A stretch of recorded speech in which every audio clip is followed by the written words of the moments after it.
So, meron naman tayo dito mga ka-DIY na sirang electric pan natin. So, bali sira na to. So, bali i-convert natin siya sa 12 volt na motor para pwede sa 12 volt battery natin pwede gamitin. So, sira na kasi ito siya. So, convert na lang natin siya sa 12 volt para mapakinabangan pa. Sayang naman. So, meron ako ditong pamalit na motor. So, napakasimpleng setup lang naman ito gagawin.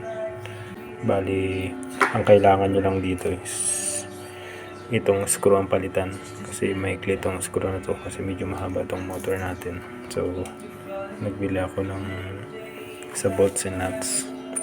So, may nabili akong ganito kahaba.